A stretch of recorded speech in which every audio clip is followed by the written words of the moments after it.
Beijing has blinked before Canberra.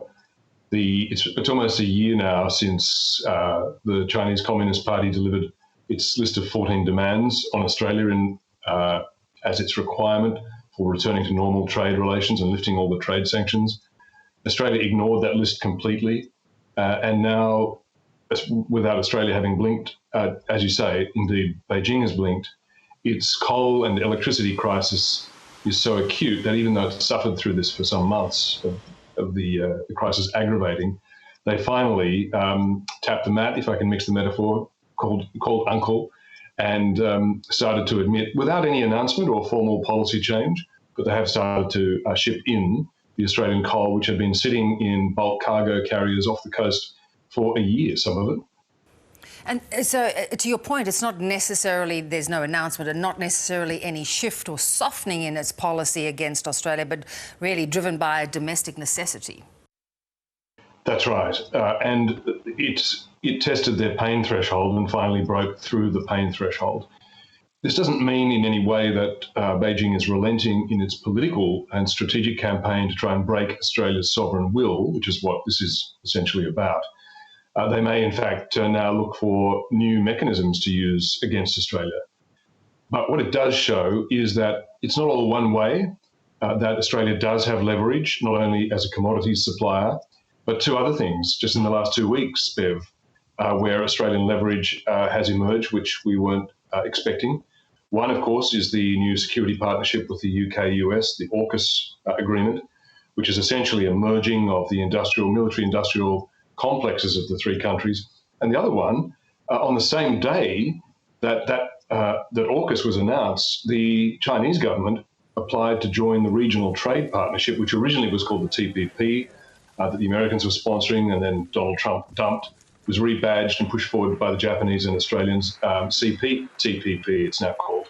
China applied to join that, and Australia has said no. As long as you're putting these trade bans on our products, we will not admit you to this regional trade agreement. So there's 3 points of leverage that have emerged just in the last couple of weeks. So it's not a one-way thing. Australia is not an entirely passive price taker, if you like, of Chinese strategic pressure. It goes both ways. Yeah, and that is fascinating because it's going to be interesting to watch how much she gives when some of these policies and some of his agenda items cause domestic pressure and hurt. One where he counters no criticism is his insistence that Taiwan must be inevitably part of China. We're seeing further military incursions into their airspace. Just how serious is this getting? Well, it's getting more serious. Until the last few days, the record daily number of Chinese military aircraft incursions into Taiwan's air defense identification zone was 28. Well, yesterday it went to 52. So it's a big escalation in the course of a few days. And at the same time, we hear increasingly strident rhetoric from Beijing, from the officials, but also from the party-owned media. The reliably bellicose Global Times has said yesterday that Taiwan is, quote, an evil force that must be crushed strategically, and that that China, according to the Global Times, is now laying siege to Taiwan, were its words. And at the same time, we see from the other side, we see the Taiwanese government making bolder commitments and statements, including the Foreign Minister, Joseph Wu, calling for Australian help in the event of conflict or even before conflict with China. And rhetoric from Washington is toughening too. The Osmian declaration that Australia and the US issued together about a month ago created a new category of importance for Taiwan. I mean, remember, Taiwan as a political entity is something that Australia and the US don't actually recognize exists. But gradually the extent of the commitment to Taiwan is ratcheting up. The Americans, of course, have been supplying arms and equipment to Taiwan for many years, but still not officially recognizing it.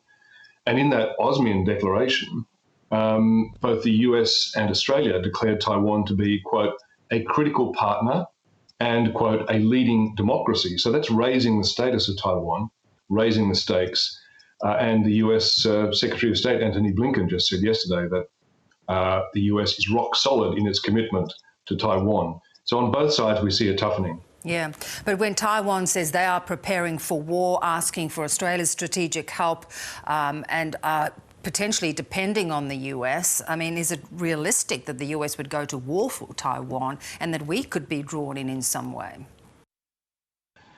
If you'd asked that question even a year ago, the answer would have been, I don't think so. Today, the situation in Washington has changed dramatically. Attitudes to China, policies towards China have hardened significantly, and that's happened actually around most of the world, including obviously in Australia. And in the many confidential discussions that have gone on in Canberra about this exact subject, the likelihood of Australia committing itself militarily to join a US-led military defence of Taiwan, the odds of that happening have increased dramatically. None of this has been said publicly, but my own sources tell me that the chances of Australia doing such a thing are now on the 50% plus side. So Australia has swung across now from being most reluctant to now being possibly willing to join the US in such a contingency as defending Taiwan should the mainland try to annex it through sheer force. And that's alarming in just how quickly that has moved, as you point out. Does this give China pause? Well, we don't see that yet. What we see is a quickening of the Chinese effort, campaign to press and press. It's very similar to the Beijing's campaign in the South China Sea, as we all know, Bev, that incremental or salami slicing approach, never quite going to kinetic warfare, but using all measures beneath that threshold to press its claims to take territory also claimed by its neighbours, until finally they just test the resolve of their neighbours, until China's the only one left still prepared to keep escalating. Interesting times, Peter. Good to talk as always. Thanks. Pleasure, Bev.